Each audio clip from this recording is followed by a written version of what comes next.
warahmatullahi wabarakatuh. Langsung saja di sini saya akan menjelaskan sedikit mengenai konsep media. Jadi, kata media itu berasal dari bahasa Latin yang merupakan jamak dari kata medium yang berarti ialah suatu pengantar atau perantara. Jadi, media tersebut dapat diartikan sebagai suatu perantara atau pengantar pesan dari pengirim pesan kepada penerima pesan, seperti itu. Sedangkan pembelajaran menurut undang-undang ialah suatu proses interaksi antara peserta didik dengan pendidik dan sumber belajar pada suatu lingkungan belajar, seperti itu. Dan dengan demikian, media pembelajaran ialah suatu alat yang berfungsi untuk menyampaikan pesan ataupun informasi yang akan diberikan dalam suatu pembelajaran. Misalnya, seorang guru dan seorang siswa yang terdapat di dalam kelas. Jadi, seorang guru menggunakan medianya seperti gambar ataupun audio atau audio gambar yang dijadikan satu seperti video. Itu digunakan seorang guru, itu merupakan media untuk menyampaikan informasi kepada seorang siswa, untuk menyampaikan ilmu kepada seorang siswa. Jadi media pembelajaran tersebut digunakan untuk apa? Untuk merangsang pikiran, untuk merangsang perhatian, kemampuan dan keterampilan siswa dalam belajar gitu, sehingga nantinya dapat membuahkan atau mendorong terjadinya suatu proses pembelajaran yang lebih efektif dan efisien, seperti itu. Kali ini saya akan menjelaskan tentang fungsi dari media pembelajaran. Menurut Levy dan Lenz pada tahun 1982, mereka mengemukakan 4 fungsi media pembelajaran, khususnya pada media visual, yaitu fungsi atensi, fungsi afektif, fungsi kognitif, dan fungsi kompensatoris. Fungsi yang pertama adalah fungsi atensi. Fungsi atensi merupakan inti untuk menarik dan mengarahkan perhatian siswa untuk berkonsentrasi kepada isi pelajaran yang berkaitan dengan makna visual yang ditampilkan. Yang kedua adalah fungsi afektif. Tujuan dari fungsi afektif ini sendiri agar media visual dapat terlihat dari tingkat kenikmatan siswa ketika belajar atau membaca teks yang bergambar. Yang ketiga adalah fungsi kognitif. Fungsi kognitif dapat dilihat dari temuan-temuan penelitian yang mengungkapkan bahwa visual atau gambar dapat mempercepat pencapaian tujuan untuk memahami dan mengingat informasi yang terdapat pada gambar. Fungsi yang terakhir adalah fungsi kompensatoris. Fungsi ini dapat dilihat dari hasil penelitian bahwa media pembelajaran berfungsi untuk mengakomodasi siswa yang lemah dan lambat untuk menerima dan memahami isi pelajaran yang disajikan dengan teks atau. Sedangkan menurut Kemp dan Dayton, media pembelajaran memiliki 3 fungsi utama apabila digunakan untuk perorangan, kelompok atau kelompok pendengar yang besar jumlahnya. 3 di antara fungsi itu adalah memotivasi minat atau tindakan, menyajikan informasi, dan memberi instruksi. Yang pertama adalah fungsi motivasi. Fungsi motivasi ini hasil yang diharapkan adalah melahirkan minat dan merangsang para siswa atau pendengar untuk bertindak seperti turut memikul tanggung jawab, melayani secara sukarela, atau memberikan sumbangan material.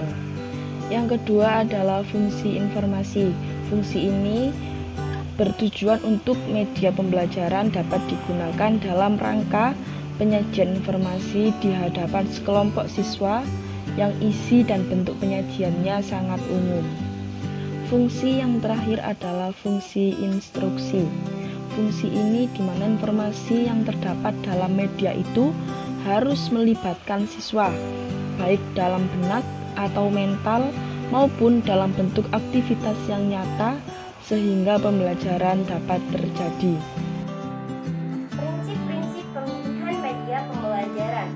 Untuk merujuk pada pertimbangan seorang guru dalam memilih dan menggunakan media pembelajaran untuk digunakan atau dimanfaatkan dalam belajar mengajar. Hal ini disebabkan adanya beraneka ragam media yang dapat digunakan atau dimanfaatkan dalam kegiatan belajar mengajar.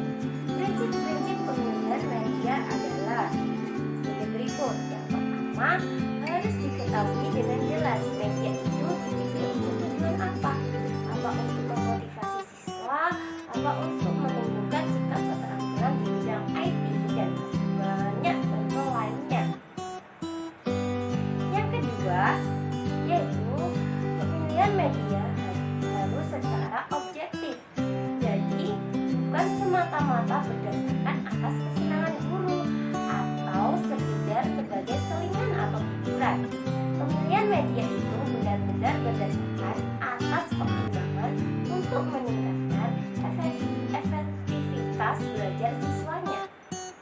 Yang ketiga, yaitu tidak ada satupun media yang dipakai untuk mencapai suatu tujuan. Setiap media memiliki kelebihan dan kelemahan.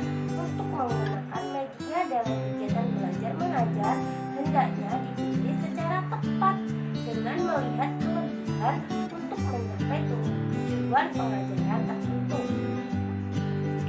Yang keempat, yaitu pemilihan media hendaknya disesuaikan dengan metode pengajaran dan materi pengajaran, mengingat media merupakan bagian yang integral dalam proses belajar mengajar. Macam-macam media pembelajaran. Dilihat dari jenisnya, media dibagi menjadi 3 bagian, yaitu yang pertama, media auditif adalah media yang hanya mengandalkan kemampuan suara saja, seperti radio, kaset, recorder, film hitam, dan lain sebagainya. Yang kedua, yaitu media visual adalah media yang hanya mengandalkan indera penglihatan seperti gambar 2 dimensi atau 3 dimensi.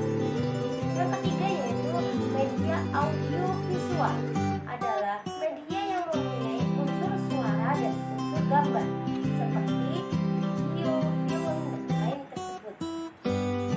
Dilihat dari daya liputnya, media dibagi dalam 3 bagian, yaitu yang pertama, media dengan daya liput yang luas dan serentak.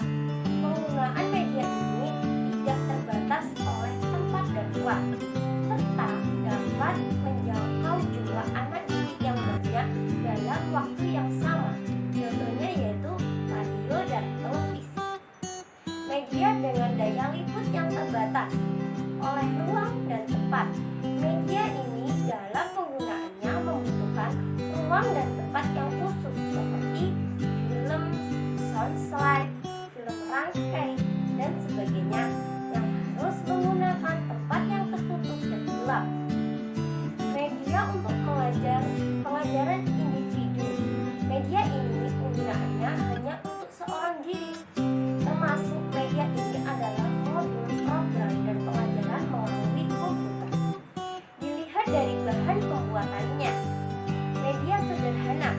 Media ini bahan dasarnya mudah diperoleh dan harganya pun murah. Cara pembuatannya mudah, penggunaannya tidak sulit. Yang kedua, yaitu media kompleks. Media ini adalah media dengan bahan dan alat pembuatan dan penggunaannya memerlukan keterampilan yang memadai. Prestasi belajar siswa dipengaruhi